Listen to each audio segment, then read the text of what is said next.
getting this cooler and drier air, but we're not going to see a whole lot of movement in our temperature. Now, the good news of that is we're not going to see it take off into the 90s. The downside is we're not going to get any of that refreshing feeling this morning. That will have to wait until tomorrow morning. But our dew point is down to 66. It's going to take some time for that to continue to drop off, but we're not adding any more moisture to the air with either a south wind or rainfall. We've gotten plenty of that. It's all south of us now, but we did have a couple of pretty drastic tornado reports, or storm reports, I should say. First, we did see a couple of spots with 2-inch hail, and then, of course, we had this tornado report starting in Webster City, stretching all the way to Kamrar, and then just to a funnel cloud by Story City. We'll get a better picture of that from the Weather Service later on today. But Des Moines recorded 2.5 inches of rainfall, while Ames was just shy of 4 inches of rain, with right in between potentially seeing up to 6 inches of total rainfall from the 2 rounds we saw yesterday. Heavy rainfall rates throughout the entire storm. Usually, we had the leading edge having those 2 to 3 inches per hour rates, and then the backside really weakens, which never really leaves us with more than about maybe half an inch of rain.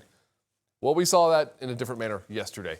Now, Carroll has jumped to 70 after being the cool spot. Of course, with the dew point dropping off, there's this balance of drier air heats up more effectively, but we also have the west and northwest wind bringing in cooler air from the northwest. So, interesting temperature setup for today. But the main thing is we're not seeing record lows or record highs. We're staying very comfortably just below the seasonal average later on, with a high around 83. Now, a little further northward, where that cooler air and drier air will arrive a little more quickly, easily staying in the upper 70s. We're averaging out around the low 80s for today. But that north wind could be a bit strong later on.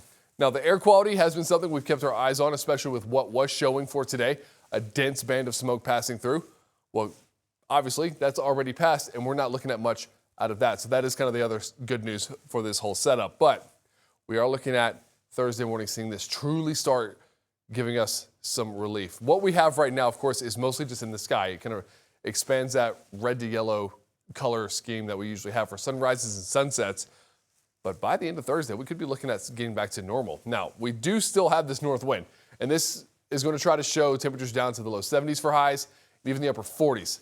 Don't imagine we see that. The same models that were pushing us into a long stretch of triple digits are also producing this.